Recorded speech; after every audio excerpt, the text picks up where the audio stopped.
Yooyyaa harka fuune akkam jirtan maatiiwwan boruuf Tiዩbii har'a wantoonni waliin ilaallu tiitoriyaalii viidiyoo kanarratti viidiyoon kun siiriyeesiidha paartii 8ffaa isaarra jirra. Isa kanarratti wanti ilaallu imeejii kiredii yookaan imeejii akkamitti akka piroofaayilii keenya irratti galchuu dandeenyu tokkorraa kaafnee hanga dhumaa waliin ilaallaa. Kan fayyadamaa jirru kun immoo maa'inni iskuul maneejimenti siistemii hojjechaa jirra. Iskuul maneejimenti siistemii kanarratti fireemworkiin fayyadamnee hojjechaa jirru. Koodigineetar fireemworkidha. PHP fireemworkidha jechuudha. Kanaaf wanti hojjechaa jiru kanarratti har'a wanti ilaallu fakkeenyaaf piroofaayilii barataa akkamitti akka hojjechuu dandeenyu waliin ilaallaa jechuudha. Piroofaayilii kanarratti imeejii barataa akkamitti upload gochuu dandeenya akkasuma immoo imeejii barsiisotaa akkasuma maatii kanneen bakka barbaachisanitti imeejii akkamitti akka galchuu dandeenyu waliin ilaallaa. Hanga dhumaatti yoo ilaaltan haala salphaa ta'een bifa bareedaa ta'e tokko imeejii haala salphaa ta'een akkamitti akka hojjechuu dandeenyu waliin ilaallaa. Na duukaa bu'aa isiniin jedha. Warroonni immoo YouTube chaaneelii kana subscribe gochuun warroonni immoo viidiyoon isinitti toltu immoo like share gochuun dagatinaa isiniin jedha. Na duukaa bu'aa gara koodiitti dabarru. Jalqaba duraa foormii kana bira dhufna. Foormii kan add stuudantii keessaa add kan jedhu kana bira dhufnee ilaallaa jechuudha. Isa bira dhufuu fi jalqaba duraa garam deemna? Gara raawutii keenya bira deemnee ilaallaa jechuudha. As dhufnee raawutii keenya bira maal jedhaa? Stuudantii add kan jedhu. As dhufnaa sanaa booda student sarchaa godhuuti. Student jennee isaa gaditti immoo aaditu jira.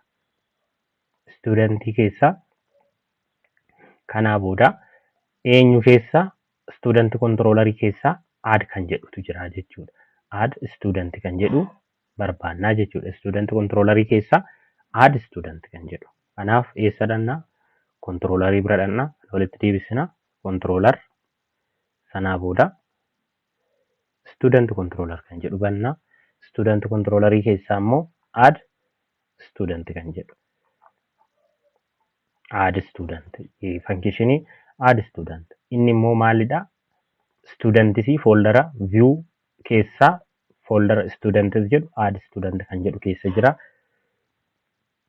As dhufnee add student kan jedhu kana bannaa. Kanaa booda kun as keessaa dhufaa jira jechuudha. Add student form kan jedhu. Sanaa booda form action eessa deemaa jira? Save student kan jedhu. Sanaa booda ishee tana irraanfachuu hin qabnu yeroo hojjennu. Ink typing keenya multi-part form data. Isa kana seeraan barreessuu qabnaa jechuudha asirratti. Imeejii upload gochuuf multi-part data dha. Formiin keenya maalidha? Ink typing isaa multi-part data ta'uu qaba. Sanaa booda kunniin duraa save nu godhaa turan waan ta'eef gara gadii kana dhufnee profile picture kan jedhu kana bira dhufnee maal jenna? Footoo jenna. Ishee kana fudhannaa jechuudha. Kanaa booda daataa keenya immoo garamitti deebina? Gara controlleriitti deebina. Controllerii keessaa immoo save student kan jedhu jira. Student controllerii keessaa save student kan jedhu kana iddoo kanatti hojjennaa jechuudha. Iddoo kanatti hojjechaa deemnaa. Kanaaf wantoonni hojjennu kun amma tokkoffaa jalqaba duraa config irraa kaanaa. Asitti maal jennee kaanaa? Jalqaba duraa iddoo kanatti jechuudha. Asitti dhufnee faayila variable tokko config jennee create goonu. Config is equal to array duwwaasaa keenya fi kanaa booda iddoo faayila keenya config jennee config array jennee sanaa booda asitti iddoo faayilli keenya kun taa'u barreessina. Inni maal jedhama? Upload path. Upload pathiin kun eessa taa'a? Jalqaba dura upload pathii keenya irratti wanti beekuu qabnu eessa taa'a jennee deemna. Tokko foldera uploads jedhu keessaa root directory keessa upload kan jedhu keessa keenya uploads /student kan jedhu keessa foldera students jedhu keessa keenya. Inni itti aanee jiru immoo kan beeku kan type gochuu qabnu maalinni allow type dha. Maal allow goona? Allow type. Inni kun maal of keessatti qabata? Tokko fakkeenyaaf faayilli keenya PNG ta'uu danda'a. JPG ta'uu danda'a. Taayipii imeejii nu upload gochaa jirru GIF ta'uu danda'a. JPEG ta'uu danda'a jechuudha. Inni biraa faayilota kan barbaadnu asirratti galchuu dandeenya. Akkasuma immoo kan biraa kan asirraa beekuu qabnu maaks saayizii meeqa? Maaksaan yoo upload godhu namni sun saayiziin isaa meeqa akka ta'u asitti limit goona isa. Ammaaf haga barbaade haa galchu jedheen kaa'aa jira. Ittaansini immoo faayil neemiin jiraachuu qaba. Faayil underscore neem. Faayil neemii kana haalli itti fayyadamnu namichi sun kan upload godhaa jiru direct akka fayyadamu taasisaa jirra jechuudha asirratti. URL jennaanii sanaa booda taayitilii keenya fudhanna. Isa keessaa maal jennaa this input post irraa kan dhufte variable photo jennee keenya isaan akka galchu goosifna iddoo kanatti jechuudha. Photo isheen tun eessaa dhufaa jirti? Add studentii keessaa photo kan jenne neemii ishee kanaa jechuudha. Kanaa booda asitti dhufnee photo kan jedhu kan galchina. Erga isa galchinee booda wantoonni hojjennu gara gadii kanatti jiru muraasni isaanii jechuudha. Hojii gurguddaan as jiru amma tokko fakkeenyaaf jalqaba dura library upload jedhu load gochuu qabna. Library kana auto load keessa keewwanna. As dhufnee daatabeezii biraa libraries kan jedhu kan upload kan jettu itti dabaltu jechuudha kanneen keessaa. Isa kan upload kan jedhu itti daballa. Erga uploadii daballee booda gara student controlleriitti deebinee maal goona? This upload jenna. This faayila keenya kan upload goone uploadii maal goosifna? Initialize goosifna.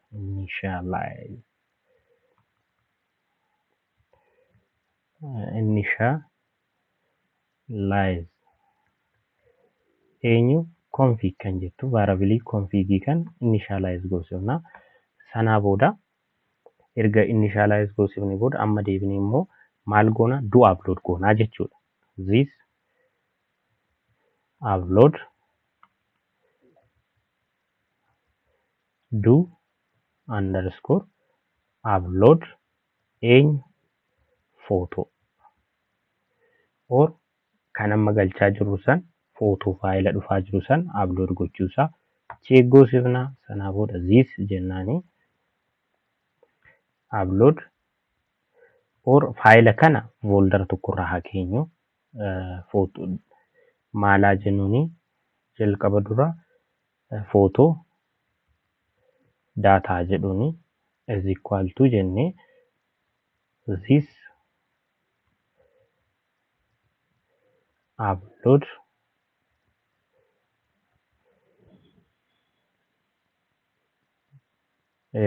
data keenya kan eenyu upload goona?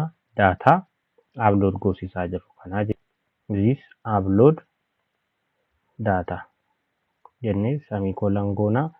Sanaa booda immoo photo neemii anamma galte tan argachuu qabna. Photo neemii eenyurraa arganna? Photo underscore name is equal to jennee this haala salphaa ta'een jechuudha. Erga isa galchinee booda photo data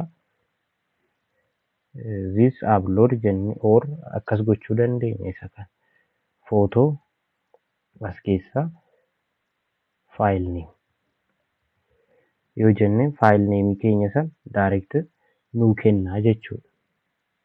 Asitti dhufnee file name keenya kanaa booda photo name kan immoo pass goona asitti gara moodeliitti ergisiifnaa jechuudha.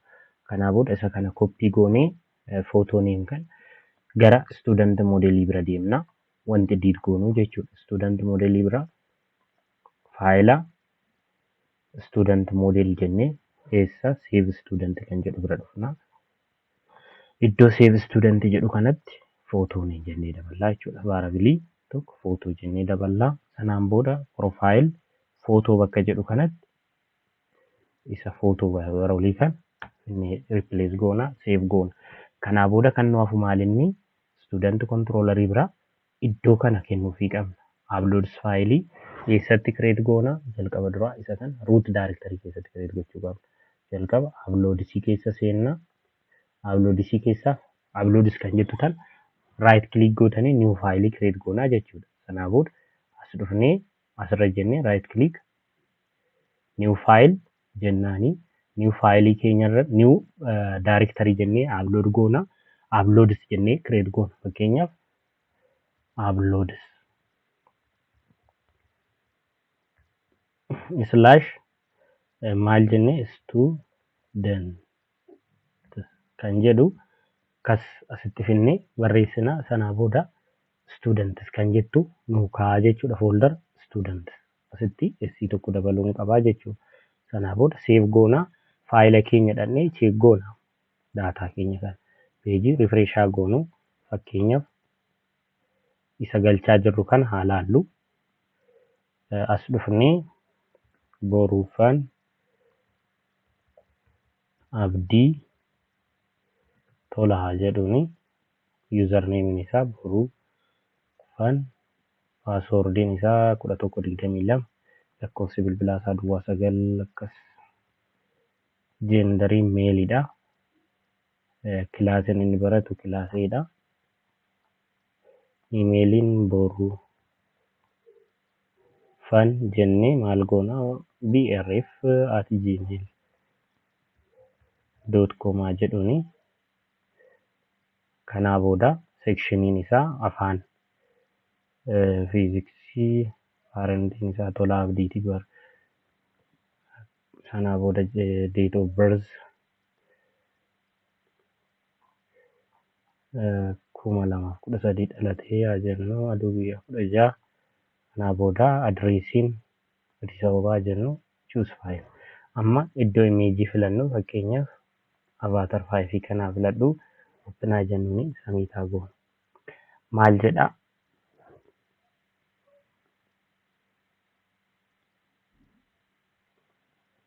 kanaa booda errorii san fix gochuuf irra deebinee peejii kana refresh goonee haa goonnu asirratti maal goona fakkeenyaaf maqaa boruufan roobaa tolaa jennu sanaa booda username isaa boruufanii passwordichi isaa asirratti goonnaa phone numberii duwwaa 9 genderiin meelidha kilaasiin inni baratu kilaasii barata bb@gmail.com jennuuni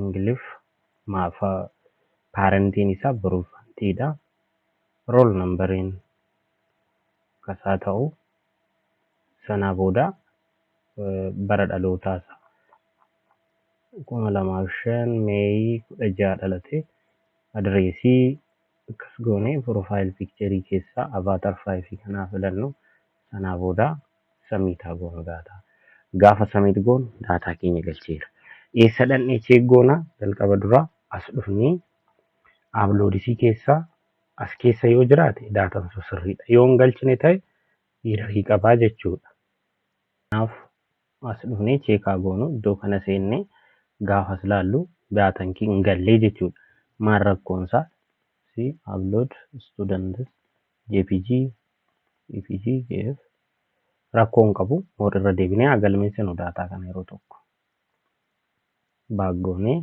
paaswordii qofa galchina kanaa booda as deebinee avatar 4 kana filannee samiitaa goonu cheekaa goonume daataa keenya galcheera jechuudha avatar 4 keenya nuuf galcheera sanaa booda isa kana immoo akkamitti display goona daataa kana fakkeenyaaf boruufan roobaa tolaa jedhu kan ediitaa goonu yeroo tokko boruufan roobaa tolaa abdeetaa jedhuuni gaafa akkas goonu daataa keenya sana abdeet nu goosisaa jechuudha kanaaf amma wanti goonumaa inni asitti imeejii kana display goosisuu qabna eessa dhannaa jalqaba dura iddoo kanatti teebilii kana studentii add studentii osoo hin taane manage student bakka jedhu kana bira dhufnee boruufan bakkee jedhu kana imeejii display goosifna imeejii display goosisuuf jalqaba dura studentii bira dhannaa studentii keessaa list kan jettutti buuna asitti dhufnee fakkeenyaaf footoo kanaat asitti imeejii gara olii kanatti display gochuu barbaanna img jennaani srs jennee asitti paazii inni jiru san kenninaa fi beesii URL jennaani sanaa booda asitti immoo iddoo lokeeshinii inni deemee itti galu san lokeeshinii inni irraa display ta'u san asitti dhufnee kenninaa fi / upload iddoo kanatti jechuudha. uploads / students / jennee amma faayila keenya san kenninaaf php maal jennee studentii keessaa immoo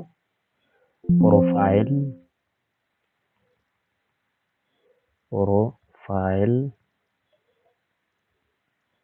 picture jenne waan ta'eef isa san as dhufnee teebilii irraa argan profile studentii keessaa gaafa students jedhu faayila profile picture osoo hin taane profile photo kan jedhu kan koppii goona asitti dhufnee iddoo kanatti paste goona.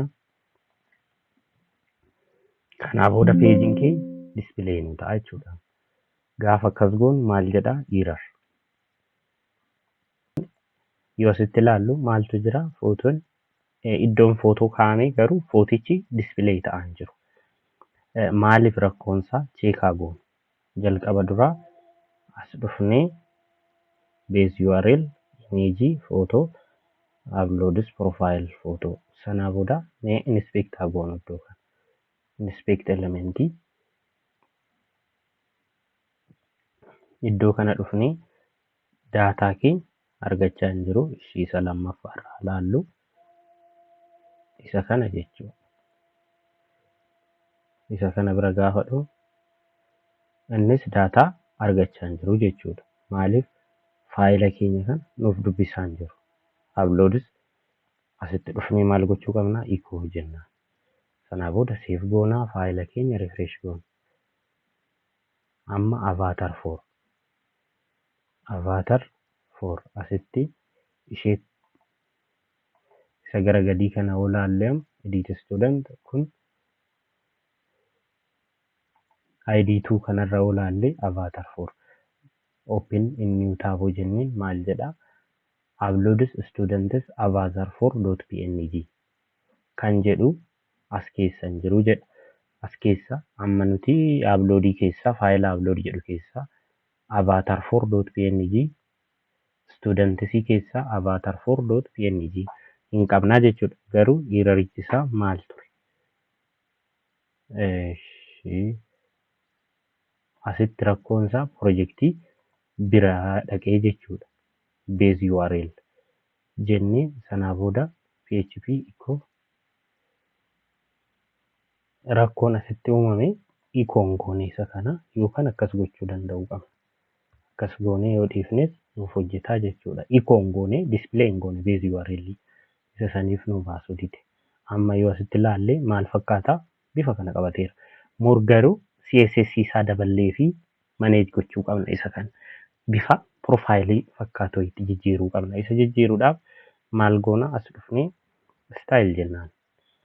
Width isaa 40 px height square haa ta'uuti. Height isaa 40 px kanaa booda border radius isaa 50% circle akka ta'u jechuudha. Save goona. Gaafa kana finnee refresh goonu peejiin keenya more profile picture fakkaatee jira jechuudha daataa kana. Amma faayilli kun defaultii immoo display goosisuu yoo barbaanne bifa salphaa ta'een defaultii image yoo mul'anne fakkeenyaaf amma akkas errorii mul'isaa miti. Default picture isaa akka baasu yoo gochuu barbaanne maal goona if else fayyadamna. Tokko asitti dhufnee PHP jennee if jennaan. Profile isni kun student profilein wal qixa ta'a. Yoo kana ta'e yoo wal qixa miti kana ta'e isa kana display akka godhu asitti jechuudha. Naafuu PHP keenya asitti PHP ifii keenya else jennaan. Yoo hin taane immoo gara gadii kanatti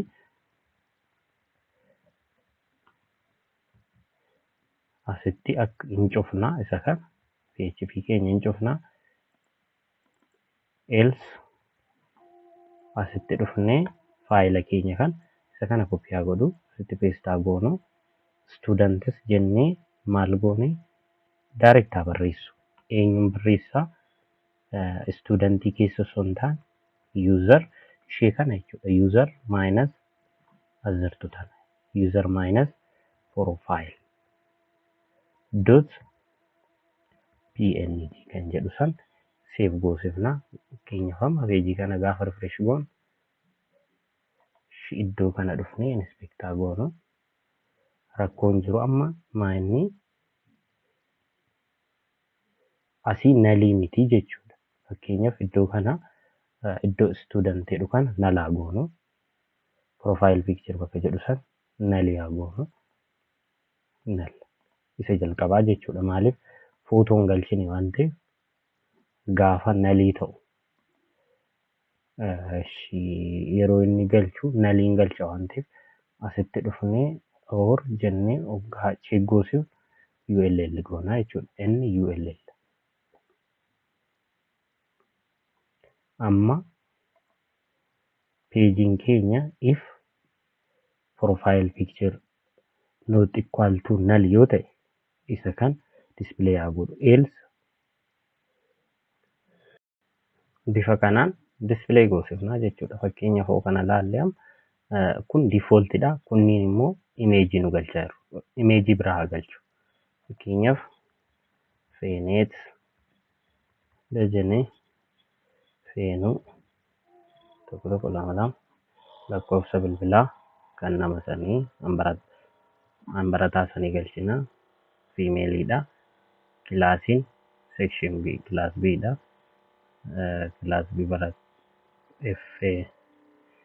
feno@gmail.com English kan guddisu maqaa haadhatu barri dhalootaa fakkeenyaaf asii gara duubatti deebisnee ilaallu isa kana filannee sanaa booda adreesiin Addis Ababa boolleedha iddoo dhalootaa iddoon jiraannu jechuudha sanaa booda as keessaa profaayilii kuffaa filadhu fakkeenyaaf profaayilii kan barbaannu filachuu dandeenya asitti deebinee fakkeenyaaf peejii keessa yoo imeejiin jiraate imeejii moor kan akka danuu ba'uufi malee waan biraatiif osoo hin taane distuma keessa img keessa imeejii ishee kanaa filadhu avaatar 2 kan or avaatar 3 filannee sanaa booda samiitaa goonu daataa keenya bifa kanaan nu qabateera jechuudha. Gaafa shaw goonu iddoo kanatti profile picture ni mul'atu.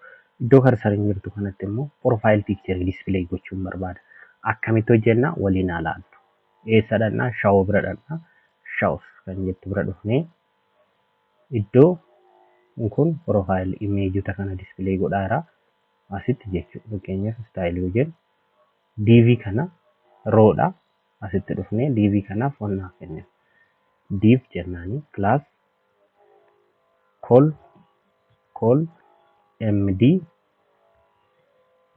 md kanaaf 8 haa kennu kanaa booda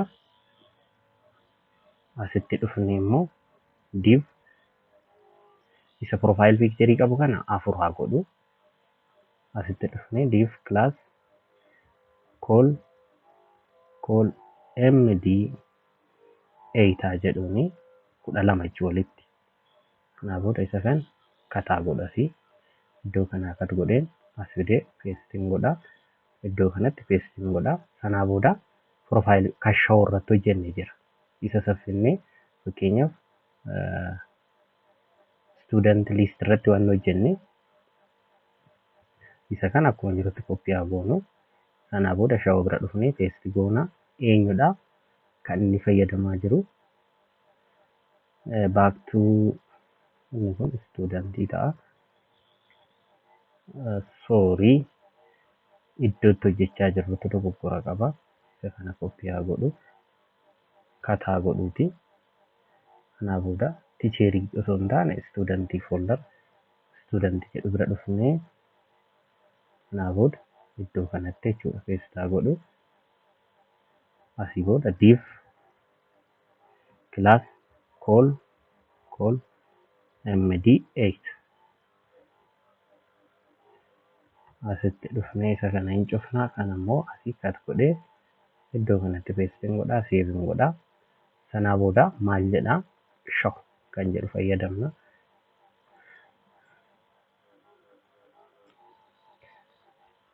show profile jenne sanaa booda save goonu daataa keenya kan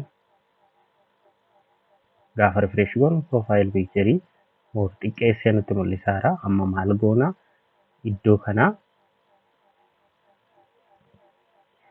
user data san as kaa'ee ishee kana amma nan barbaachiftu fakkeenyaaf style jettee kaardii xiqqaatte tan hin barbaannu more kaardii tokko keessatti fayyadamuu dandeenya isa kana jechuudha. Image DV kana bifuma kana goonee kaardii kana gara olii dabarsina. Kat godheen kaardii as keessan kaa'a. Kanaafuu gaafa akkas goonu maal ta'a DV tokko jala nu galu more akkuma kanatti haa fayyadamnu. Save goonee ishee tan width 340 80 160 border radius 10% refresh godhu more bifa kana qabateera 268 refresh bifa kana nuuf qabateera jechuudha. More color isaa kennuu fi dandeenya isa kanaaf fakkeenyaaf background color background images gochuu dandeenya colors gochuu dandeenya colorii kanaaf hash goonee A2 isa kana fayyadama save goonee page keenya refresh gaafa goonu bifa kana nuuf qabataa jechuudha. Kanaaf image bifa kanaan back to list yoo jennee click goon isa kana yoo boonaa kan jedhu kana gaafa click goon bifa kana nuuf qabataa jechuudha. Kanaaf haaluma kanaan manage gochaa deemnaa jechuudha daataa keenya. Fakkeenyaaf init kan jedhu kana gaafa click godhu maqaan kanaa gender female dha lakkoofsa bilbilaa hunda isaa daataa akka barbaadnutti manage goosifnee jirraa jechuudha. Kanaaf image crediin bifuma kanaan control goonaa. Oo viidiyoon tun isinitti tolte like share gochuun akkasuma YouTube channelii kana subscribe gochuun na deeggaraa isiniin jedha. Horaa bulaa hanga viidiyoo itti aanu walitti deebinutti immoo viidiyoon itti aanu maal ofirratti kan qabatudha. Piroojeektii keenya kana immoo akkamitti akka GitHub irratti yookaan GitLab irratti push gochuu dandeenyu waliin laallaa na duukaa bu'aa. Waan na daawwattaniif galatoomaa isiniin jedha.